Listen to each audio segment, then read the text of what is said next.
The title is not clickbait. I am forever quitting competitive Hearthstone unless some major changes happen to the ecosystem.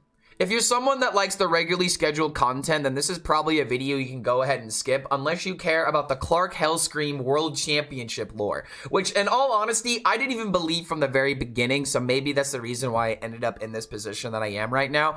But I mostly just wanted to use this video as like, hopefully like a message to Blizzard, where it's like, dude, how is anybody supposed to thrive in an environment like this? It is way too cutthroat. There is literally way too much effort and way too much time that has to go into this. And I'm going to give my explanations on why I believe, number one, I didn't succeed. Number two, why I'm quitting. And number three, why I'm never coming back. Because it's not that I'm quitting Hearthstone. I'm not making a big announcement being like, ooh, I'm going to quit Hearthstone. No. It's nothing like that. I am just going to stop caring about the rank that's in the bottom left of the screen and only playing good decks in order to try and qualify for this stuff. Because unfortunately, for me, there are way more creators out there that want this more than me and are willing to not only commit the time, but to commit the amount of discipline that you need in order to do this. And I believe that I am skilled enough. I believe that I have the time investment and luckily the resources in order to go for something like this.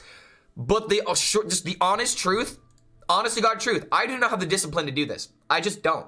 And the reason why is because I'm also creating content. If I was somebody that was just doing nothing but playing Hearthstone competitively, doing tournaments and like trying to go for the best ranks in the game literally every single month, then I could easily do this. But my problem is I like memes. I like to play the goofier side of Hearthstone. I like to show people fun ideas that hopefully gets them motivated to play the game. And unfortunately, I can't really plan my content doing only World Championship grinding. Like, I literally tried to do that, and I still defaulted to showing off goofy bugs and trying out some decks that I thought were really, really funny that I want to get some clips with. So it's just like, unfortunately, for someone like me, it is not a good idea to be invested within Hearthstone esports because the return on my investment is simply just not going to be good enough. And this is where, we're going to transition to a different part of this video where the main reason why I'm quitting is because of how much success that we're having Twitch streaming right now. So if we look at Sully Gnome right now, we're looking at watch time. That's probably the most important metric to be able to see just how influential a Hearthstone content creator or any Twitch streamer really is. And if we look at the past 7 days, I am number 77. If we look at the past 14 days, I am number 53. Past 30 days, I somehow make it into top 50. But then after 90 days, I'm back at 72. So it's like we have 84,000 hours of watch time in 90 days of playing Hearthstone. You want to know what that tells me? That tells me that people like our content, people like the streams, they're checking out the YouTube videos, and we're building an audience, we're building a community. Like, yeah, we have been going for competitive Hearthstone ranks and trying to go for the best rank possible in these past 90 days. But I don't believe that's what's bringing people here. What's bringing people to this channel and what's honestly making me the most amount of money is being entertaining while playing the game, showcasing some funny decks, and, talking shit on stream. We've been doing a lot of smat talking where we're just, we're saying things for the sake of being funny and every now and again trying to, rile a reaction out of somebody. That's honestly some of my favorite kind of content to make. And honestly, I feel like a lot of streamers would not be comfortable showcasing this data that I'm about to show you. I'm literally pulling it up right now.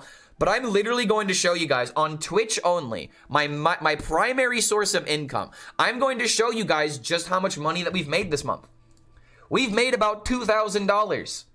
Just this month alone. If we look at the previous month, we made about $1,000. And honestly, I have to give a huge shout out to our main supporter at the moment, who has gifted almost more than 300 subs in less than 30 days. So it's like this spike is completely unprecedented. I've never had numbers perform this well. If you look at all of my time streaming, it's probably the most amount of time that I've spent streaming outside the subathon that we did a couple months ago. But it's just like, look at this upward trajectory. Like a couple months ago, we were sitting, at like 600, pretty decent numbers. Like, this is good numbers for a Twitch streamer. But then after BlizzCon, boom, look at that boom. our viewership goes up. I believe this is like right when we started celebrating really getting partner and really going hard on Twitch streaming afterwards. So we made about 1,200 this month. The next month, we made about 600. Unfortunately, this was kind of a lull within Hearthstone's competitive season, as well as content not being fresh. And also, it was the holiday season. I also went on vacation. These numbers make sense. But then, boom, when I'm back on the grind,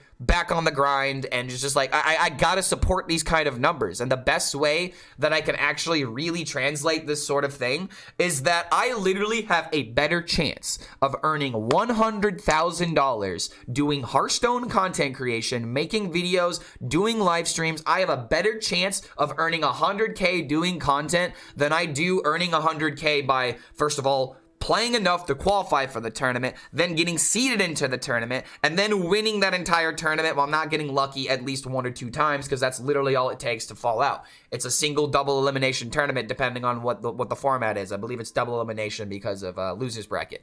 But that's the point that I'm trying to make. It is literally a better idea financially for me to go into this kind of content and just to continue with what we've been doing. But also, dude, it is so much better for my mental health. Like, it's not even funny how much better I feel now that I don't have to worry about this fucking useless number. Like, I would usually be so upset right now if I was trying to go for top ranks. I'd be so upset at the fact that I'm triple digits. But you wanna know what? I get to play decks that I enjoy now. I get to play the gimmicky rogue deck that only has one real direction of just playing Zilliax and hope and pray everything goes well. I can actually have these kind of moments on stream and I can have fun with it. And that's really the biggest part that I want to sell you guys on. Yes, I'd be making more money technically if I were to high roll the Hearthstone competitive tournament. And if I were to win it all, then it would be really, really cool. It'd be a great story to tell. But you won't know what else is a great story? Having a lot of subs and having a lot of people that watch our content because we're fun.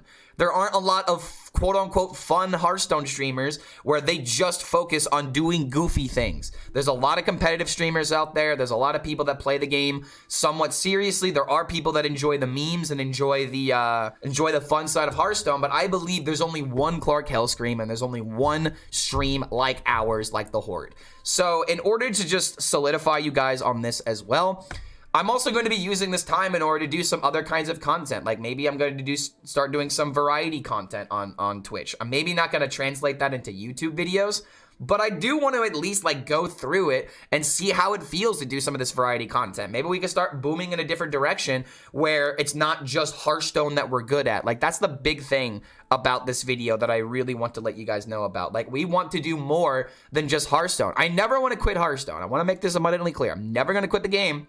But sometimes you need some other things to do. What if there's a stale meta and then like a game like Baltharo or however you pronounce it, that roguelike poker game. I really want to play that game, but if I'm doing nothing but playing competitive Hearthstone, I just can't simply do that. So I hope this was very, very enlightening about the decision and why we're making this choice, because I do love competitive Hearthstone. I want nothing more than to be part of Hearthstone tournaments. But if I literally have to commit an entire year in order to qualify for one tournament, or like I have to commit, you know, a season of doing nothing but playing Hearthstone just to continue to do nothing but play Hearthstone, I'm sorry, but that's a miserable experience. And Blizzard, I mean, there's probably nothing that they can do about it. But I just don't want to be a part of this system that's going to incentivize the worst parts of Hearthstone, because the only way that you can really compete in these tournaments is by no-lifing the game and making your entire existence about Hearthstone. And the world champion, Pocket Train himself, said that he wishes he didn't need to do that, and he would not wish that sort of grind on literally his worst enemy. So I'm just gonna learn from the mistakes of the past. I'm going to focus on good content, and we're just gonna start doing more goofy, funny stuff, and we're gonna stop caring about the rank. Now, yes, I'm still gonna showcase the good decks. I'm still gonna showcase meta analyses because I still want to like be on top of the Hearthstone meta, but I don't necessarily want to be on top of the legend ladder because it's the worst parts of Hearthstone by seeing the same decks over and over again, and you just simply don't get to have fun. Case in point, if I wanted to play Nature Shaman and Warriors 40% of my matchups at top 100 legend, then I don't want to do that. So we're just gonna focus on the good stuff. So I know that I've been repeating myself a lot, so I think it's time to end this video, but yeah, I wanted to let you guys know that I'm quitting competitive Hearthstone. I'm probably never coming back unless Blizzard makes some real changes, and to be honest, I don't foresee any real changes happening because the Hearthstone esports does not make money. Hearthstone makes money. Hearthstone esports doesn't make shit. So what can I do in an ecosystem that just doesn't value the player because they quite literally cannot value the player?